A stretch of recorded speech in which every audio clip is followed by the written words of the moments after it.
Olá a todos, meu nome é Fernanda Barros e, junto dos meus colegas Ana Júlia e Breno, vou apresentar nosso trabalho sobre desmonte hidráulico, com foco em fundamentos e estudos de casos.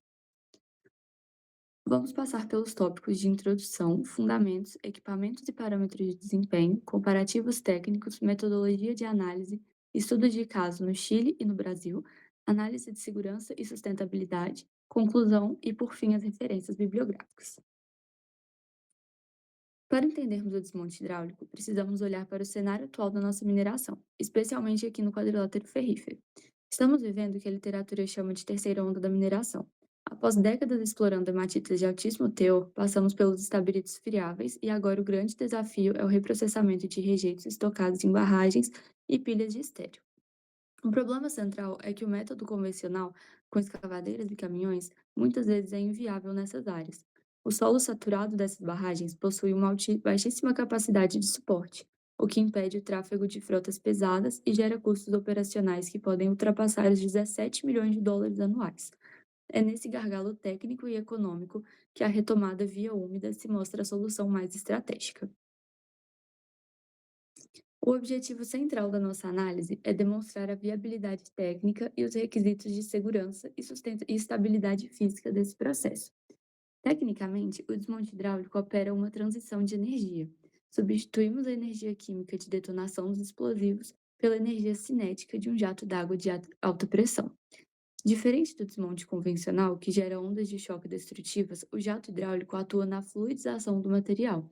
Ele penetra nos poros e fissuras, elevando a pressão interna nos vazios e induzindo tensões de tração e cisalhamento, que provocam o desprendimento das camadas de forma muito mais controlada e segura para o maciço remanescente. Mas por que esse método não é aplicado em qualquer mina? Porque ele exige requisitos geológicos estritos. O depósito deve ser preferencialmente do tipo placer ou tabular, uniforme, pouco profundo e com uma camada mínima de estéreo por cima. A mecânica aqui é a erosão mecânica seguida da condução por gravidade até um ponto de concentração da polpa. Um ponto técnico que gostaria de destacar é a vantagem econômica da baixa seletividade. Em métodos mecânicos, você precisa de alta precisão para o custo não superar o valor do minério. No hidráulico, o custo operacional é tão reduzido que ele permite a lavra de depósitos de baixo teor, que seriam economicamente descartados em qualquer operação convencional. Para realizar esse trabalho, utilizamos os monitores ou canhões hidráulicos. Eles são classificados tecnicamente pela sua pressão de operação. Então, a gente tem os canhões de baixa pressão, que são usados para materiais muito friáveis, enquanto os de alta pressão são necessários para desagregar materiais compactos ou argilosos. Quanto à operação, a evolução tecnológica nos trouxe os canhões mecânicos teleoperados. Isso é um ganho imenso em segurança, pois permite que o operador controle o jato à distância, retirando-o de zonas de risco de soterramento ou desmoronamento da face de lavra. Como podemos observar nessa imagem extraída do nosso trabalho escrito, esses equipamentos possuem diferentes configurações de montagem conforme a necessidade da frente de lavra. Temos as unidades estáticas, que do lado direito, e em pontos estratégicos para lavra de longo alcance. E temos também as unidades móveis, que é essa figurazinha azul, montadas sobre lagartas, que oferecem a flexibilidade necessária para acompanhar o recuo da face conforme o material é removido. Agora, entrando na parte da eficiência. Como medimos se o desmonte está sendo produtivo? O principal indicador é a razão de consumo de água. Para rejeitos arenosos, esse índice varia de 4 a 10 metros cúbicos de água para cada metro cúbico de sólido desmontado. Se estivermos lidando com argilas rijas, esse consumo pode subir até para 16 metros cúbicos devido à coesão do material. O segredo da performance está no equilíbrio. Precisamos de água suficiente para quebrar a rocha e formar uma polpa transportável, mas sem excessos que possam instabilizar a fundação da estrutura. Sobre a granulometria ideal, o método hidráulico atinge sua máxima eficiência quando 70 a 80% das partículas são finas, ou seja, menores que 75 micrômetros. Isso ocorre porque os finos entram em suspensão mais facilmente, facilitando o transporte da polpa. E, finalmente, a parte logística impacta na construção das nossas canaletas. Para materiais finos, uma inclinação de 1 para 1 para 150 é suficiente. Já para materiais mais grossos, precisamos de uma inclinação mínima de 1:50, para evitar a sedimentação precoce e entupimento do sistema. Bom, dando continuidade, agora a gente vai apresentar uma comparação técnica entre o desmonte hidráulico, a dragagem e a escavação mecânica para retomada do material do desmonte. Então, a eficiência do desmonte hidráulico ela é normalmente avaliada pela razão entre o volume de água que é consumido e o volume de material movimentado. Esse método ele vai apresentar um melhor desempenho, principalmente em rejeitos arenosos e finos, especialmente quando a maior parte das partículas tem granometria abaixo de 0,074 milímetros. Isso porque a polpa ela permanece em suspensão por mais tempo nessas condições. Uma vantagem importante do desmonte hidráulico seria a otimização do transporte, porque depois de desmontado, o material ele já é convertido em polpa e já pode ser conduzido continuamente por canaletas ou tubulações, o que reduz a necessidade de equipamentos móveis. Em relação aos custos, por exemplo, o desmonte hidráulico ele tem um menor investimento inicial, que é cerca de US$ 1 milhão, enquanto os sistemas mais completos de dragagem podem ultrapassar até US$ 5 milhões, e as operações mecânicas que demandam investimentos ainda maiores, principalmente com as escavadeiras, caminhões e com a infraestrutura em si. Além disso, o custo operacional ele também tende a ser menor no desmonte hidráulico, porque o transporte que é realizado por bombeamento elétrico elimina, né, grande parte do consumo de diesel ali que seria associado a esses equipamentos. Porém, como uma limitação, a gente destaca a dependência de grandes volumes de água e da influência das chuvas também, que pode acabar alterando a concentração de sólidos da polpa e impactando na eficiência operacional.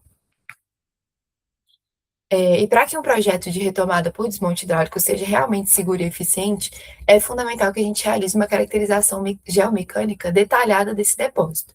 Entre os principais parâmetros que devem ser avaliados estão ali a porosidade, a massa específica dos sólidos, a umidade natural e a condutividade hidráulica saturada.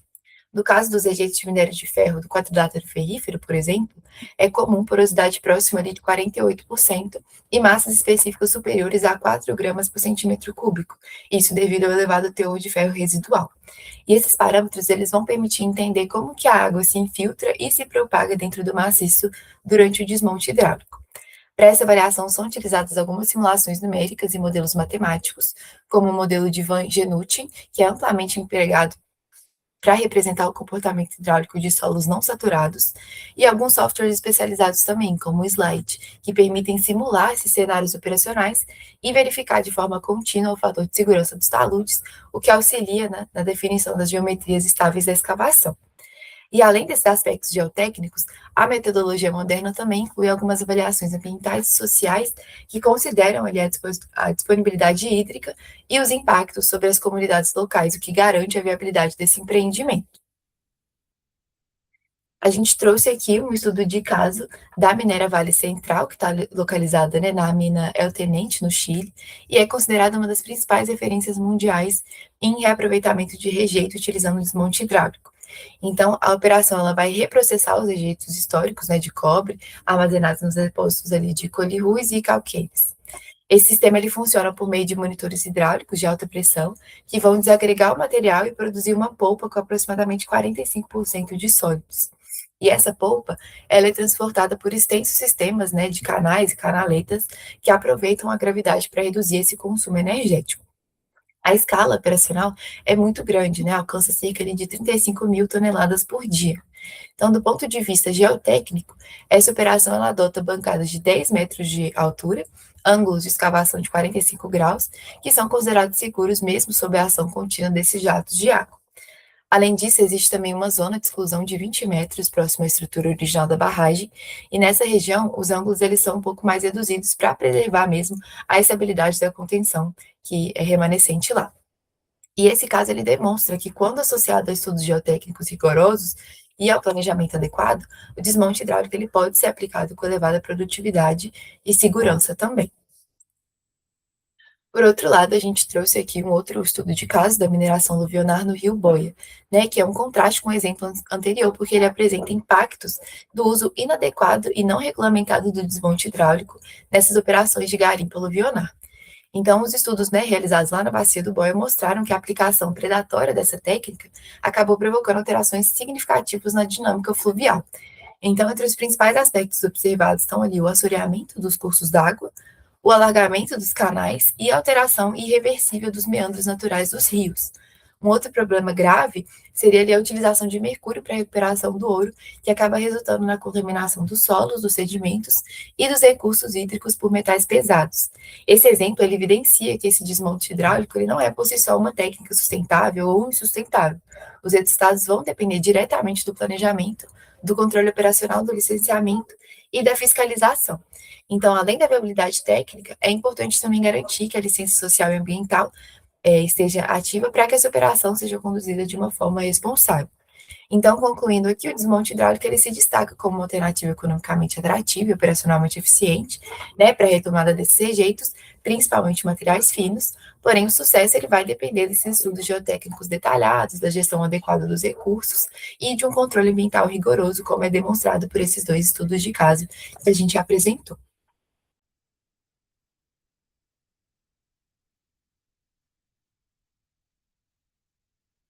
Muito bom dia a todos. Eu sou o Breno. Vou dar continuidade aqui ao nosso trabalho sobre desmonte hidráulico, dando início aqui à nossa análise com esse slide que nós vamos abordar a segurança geotécnica e os riscos principais voltados ao desmonte hidráulico. O desafio central do desmonte hidráulico é basicamente a alteração do estado de tensões efetivas do maciço, provocada pelo aumento da poropressão. Se essa injeção de água não for rigorosamente controlada, nós vamos ter ali reduções drásticas no fator de segurança para níveis críticos. E esse valor aí vai ser próximo a 1, o que vai indicar a iminência de ruptura. E como lidamos com materiais fofos e saturados, enfrentamos o risco severo de liquefação estática, além do fenômeno de pipping. E para neutralizar esses riscos, nossa garantia de segurança baseia-se em duas premissas inegociáveis, que é a manutenção de uma largura de praia mínima de aproximadamente aqui 30 metros e um sistema de drenagem interna de alta eficiência, que vai garantir aí a segurança das operações. É, os riscos relacionados à atividade, né, voltamos aqui para a segurança operacional e os impactos sociais, avaliamos os riscos diretamente relacionados à atividade em campo, sob uma ótica assim ocupacional, né, com os riscos da saúde dos colaboradores são significativos, dado o ambiente de extrema umidade e a operação contínua de equipamentos pesados. Isso vai se tornar imperativa a aplicação de treinamentos constantes para a prevenção de quedas e também de acidentes. E no âmbito interno, temos o compromisso de mitigar os impactos gerados na comunidade adjacente, com foco especial em sistemas de controle de ruídos dos nossos equipamentos de lavra.